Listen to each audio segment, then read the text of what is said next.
নমস্কাৰ,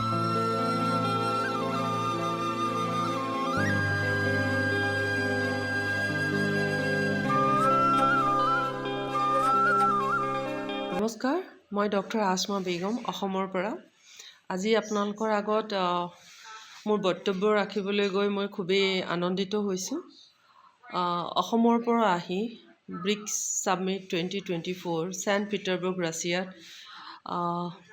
মই মোৰ বক্তব্য ৰাখিব পাৰিছোঁ। স্পীচ দিছোঁ in front of all the delegates, BRICS member countries and the minister, economic minister, external affair minister, the director of BRICS and all the press, media and everyone যিসকল তাতে উপস্থিত আছিলে। আৰু মোৰ ভাল লাগিছে সুদূৰ অসম নগাঁৱৰ পৰা আহি মই আমাৰ অতিকৈ মৰমৰ চেনেহৰ গামোচাকেইখন আৰু মোৰ ইউনিভাৰ্চিটিক মই ৰিপ্ৰেজেণ্ট কৰিব পাৰিছোঁ। তাত মই কথা ক'ব পাৰিছোঁ, স্পীচ দিব পাৰিছোঁ। মই মোৰ বক্তব্যত পলিটিক্সৰ বিষয়ে কথা পাতিছোঁ, মই এডুকেশ্যনৰ বিষয়ে কথা পাতিছোঁ, হেল্থৰ বিষয়ে কথা পাতিছোঁ,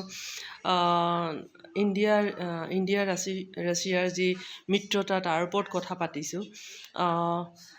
দেয়াৰ আৰ মেনি থিং খুব ভাল লাগিছে। এনেকুৱা এটা ইমান উচ্চ কাইণ্ড অফ প্ৰগ্ৰামত মই যে স্পীচ দিব পাৰিছোঁ, মোৰ কাৰণে এইটো বহুত ডাঙৰ কথা। মই কেতিয়াও ভবা নাছিলোঁ যে মই কেতিয়াও ভাবিবই পৰা নাছিলোঁ কি মই এনেকৈ অসমৰ পৰা আহি কেতিয়াবা এনেকৈ ব্ৰিক্সত স্পীচ দিব পাৰিম। অপেনিং যোনটো ইনগ্ৰেশ্যন প্ৰগ্ৰাম হয় তাতে মই যেনেকৈ স্পীচ দিব পাৰিম। মই মোৰ ষ্টেট মৰমৰ অসমৰ ওপৰত মই কথা ক'ব পাৰিম, মোৰ অসমৰ টুৰিজিমৰ ওপৰত কথা ক'ব পাৰিম, মই মোৰ অসমৰ চাহৰ কথা ক'ব পাৰিম, মোৰ অসমৰ তেল যে ইমান বিখ্যাত, আমাৰ তেল, আমাৰ গড়, আমাৰ চাহপাত যে ইমান বিখ্যাত, মই সেই বিষয়ে ক'ব পাৰিছোঁ, মানুহৰ লগত কমিউনিকেট কৰিব পাৰিছোঁ।